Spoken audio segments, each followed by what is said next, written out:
ہر شخص یہ چاہتا ہے مجھے دارین کی فلاح نصیب ہو، تو وہ کیسے نصیب ہو؟ ارشاد فرمایا قد افلح المؤمنون، بے شک فلاح انہوں نے پائی جو اہل ایمان ہیں۔ یعنی سب سے پہلی اور بنیادی اکائی ایمان ہے۔ اگر کسی شخص نے ہر شعبہ زندگی میں کامیابی کے جھنڈے گاڑ لیے لیکن ایمان کا نور اس کے پاس نہیں ہے، کوڑی مل نہیں ہے اس کا، تو سب سے بڑی دولت جو ہمیں اس دنیا پہ دی گئی ہے وہ دولت ایمان ہے۔ دوسری بات، وہ اپنی نمازوں میں خشوع کرتے ہیں۔ یہ کیفیت پیدا کرنے کی ضرورت ہے نمازوں کے اندر، تاکہ نماز کا حظ، نماز کا لطف نصیب ہو۔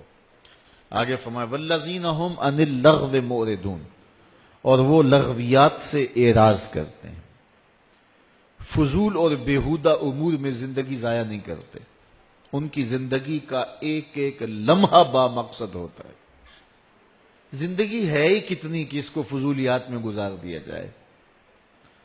آپ دیکھیں جس عمر کے حصے میں بھی ہیں تو ذرا ماضی میں دیکھیں، یہ کل کی بات نہیں کہ ہم گلیوں میں کھیلتے تھے، اب یہاں آ کے بیٹھے ہوئے ہیں تو 50 سال 60 سال 20 سال 25 سال 40 سال چٹکی بھرتے ہوئے گزر گئی۔ یہ کل کی کہانی لگتی ہے، تو آگے ہمیں پتہ ہی نہیں ہے کہ زندگی بقیہ ہے کتنی۔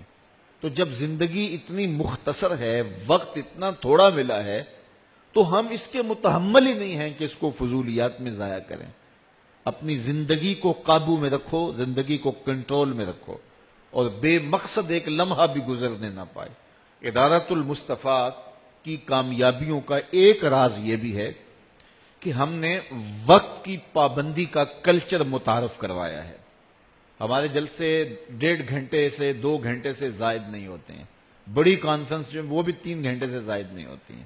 جو ہم ٹائم دیتے ہیں آغاز کا اور اختتام کا، اس کے مطابق ہم شروع کرتے ہیں۔ مختلف شعبہ حیات میں مصروف ترین لوگ بھی ہمارے اجتماعات میں آنے سے ہچکچاتے نہیں ہیں۔ انہیں پتہ ہے کہ جو وقت دیا ہے اس کے مطابق ہم واپس آ جائیں گے، یہ نہیں کہ جا کے وہاں پھنس ہی جائیں گے۔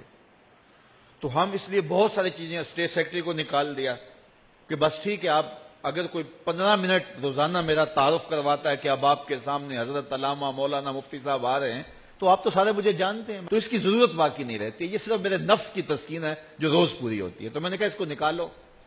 اس طرح بعض لوگ بڑے ناراض ہو گئے کہ شاید یہ نعروں کے خلاف ہے۔ نعروں کے خلاف تو نہیں ہوں میں، لیکن ظاہر ایک سنجیدہ اور متین ماحول میں ایک بات ہونی ہے، تو ٹھیک ہے آپ جو ہے وہ شروع کریں اور بات ختم کریں۔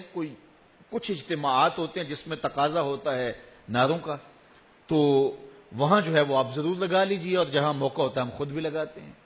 اسی طرح ہم نے جو ہے وہ خطابات لمبے کرنے، اس سے جو ہے وہ گریز کیا، اور یہ حکمت بھی ہے۔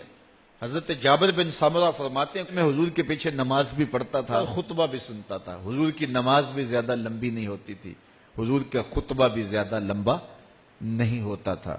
اور اگر بچے ہوتے ماؤں کے ساتھ آئے ہوتے اور آقا کریم نماز پڑھا رہے ہوتے اور وہ بھی مختصر، لیکن بچے رونے لگ جاتے تو ماؤں کا دل بے چین ہو جاتا، تو حضور قرات کو اور مختصر کر دیتے۔ بتائیے حضور قرات کر رہے ہوں تو اس سے خوبصورت قرآن کون پڑھتا ہو؟ لیکن میں اس لیے تقریر لمبی کر دیتا ہوں کہ ٹھیک ہے اب لوگ مجبور ہو کے بیٹھے، یہ تو کوئی حکمت نہیں ہے، یہ تو کوئی دانائی نہیں ہے۔ میں آپ سے ایک سادہ سا سوال کرتا ہوں، ظہر کی نماز زیادہ اہم ہے یا جمعے کی نماز زیادہ اہم ہے؟ تو آپ سب کہیں گے کہ جمعہ زیادہ اہم ہے۔ تو ظہر کی 4 رکھتے ہیں فرض اور جمعے کی 2 رکھتے ہیں،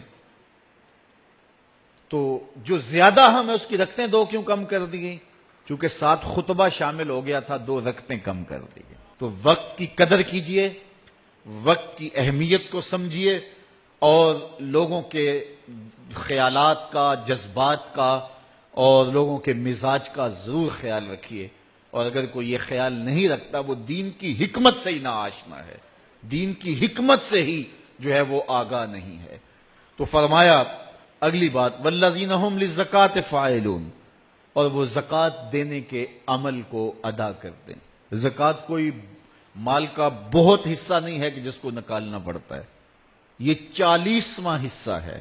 تو 40واں حصہ اللہ کی راہ میں دینے سے مال پاک ہو جاتا ہے۔ تو اپنے اموال کی زکوٰۃ دے کر کے اپنے مال کو پاک کیجئے اور نفلی صدقہ جات بھی ادا کیجئے۔